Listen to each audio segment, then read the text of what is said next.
क्या भूत पिशाच सच में है? इस बात को लेकर बहुत सारी अनसुलझी रहस्य छुपा रह गया है।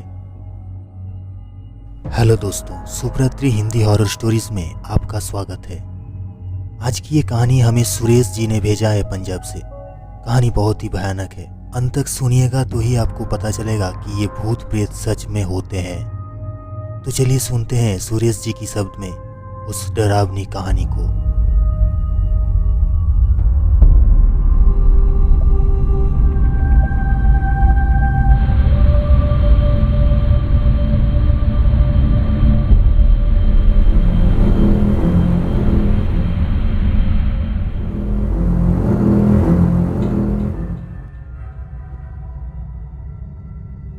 नमस्कार मित्रों, मेरा नाम सुरेश है और मैं पंजाब का रहने वाला हूँ। आज मैं आपको मेरे मित्र के साथ घटी एक सच्ची घटना के बारे में बताने जा रहा हूँ। मेरे मित्र का नाम दीपक है और हम बचपन से ही बहुत अच्छे दोस्त हैं और हमारी एक दूसरे से सारी बात शेयर करते हैं। हम जब कॉलेज में आए थे तब दीपक की सगाई हो गई थी। वो उसके मंगेतर से, जिसका नाम हिना था, वो उसे बहुत प्यार करता था और वो दोनों रात भर मोबाइल पर बातें करते रहते थे। एक दिन की बात है, उसने मुझे बताया कि वो उसकी मंगेतर से रात को बात कर रहा था। दीपक ने उसकी मंगेतर को मिलने के लिए बोला तो उसकी मंगेतर बदली हुई आवाज में बोली, तू ज्यादा मत बोल वरना तेरे को वही दफन कर दूंगी। दीपक एक बार तो ये सुनकर चौंक गया और फिर सोचा वो शायद मजाक कर रही होंगी।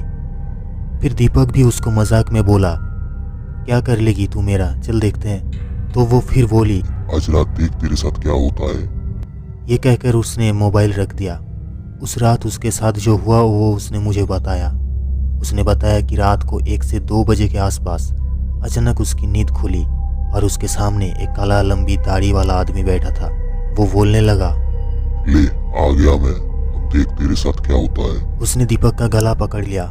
उसने उसकी सांस रुक गई।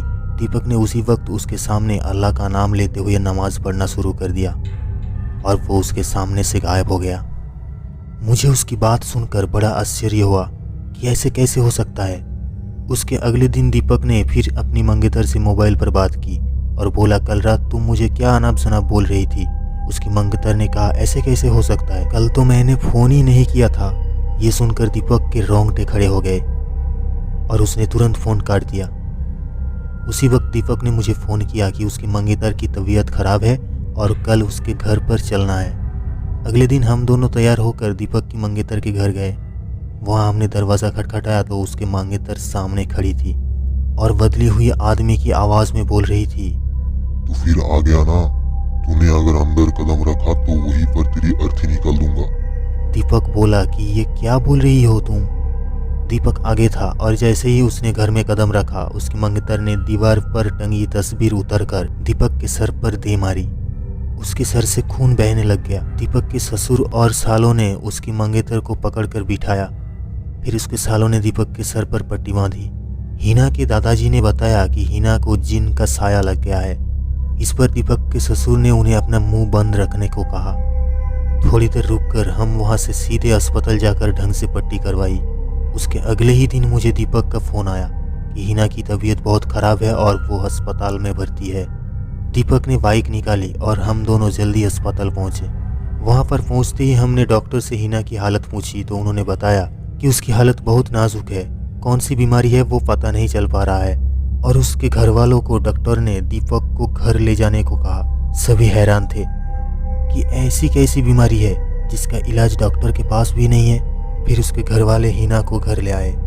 हिना ने दीपक को बुलाया और कहा कि मैं अब ज़्यादा दिन जिंदा नहीं रह पाऊंगी और तुम किसी अच्छी लड़की से शादी कर लेना। ये सुनकर दीपक की आंखों में आंसू आ गए और बोलने लगा कि मैं तुम्हें मरने नहीं दूंगा। फिर हिना के दादाजी ने उसको एक बाबा के पास ले जाने को कहा। हम उसको बाबा के पास ले गए और बाबा ने बताया कि इसको एक बुरे जिन ने जकड़ लिया है, जिसकी वजह से वो इसकी शरीर को नुकसान पहुंचा रहा है। अब बहुत देर हो गई है। बाबा ने बताया कि इसका एक ही इलाज है। यहाँ से 100 किलोमीटर दूर एक दरगाह है, वहाँ इसका इलाज हो सकता है। और बाबा ने बताया कि इसके साथ वही इंसान जाएगा जिसे वो सबसे ज़्यादा चाहती है। दीपक ने कहा कि मैं चला जाऊंगा, मुझे बाइक भी चलाने आती है। रात के 2 बजे दीपक और हिना दोनों बाइक पर निकल पड़े, लेकिन आधे घंटे बाद किसी का फ़ोन आया कि दीपक और हिना का एक्सीडेंट हो गया है और वो मारे गए हैं। ये सुनकर मेरा रो रो कर बुरा हाल हो गया। मेरा सबसे करीबी दोस्त अब इस दुनिया में नहीं रहा।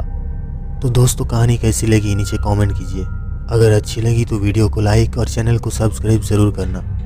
मिलते हैं ऐसे ही और एक डरावनी कहानी लेके। तब तक के लिए शुभ रात्रि।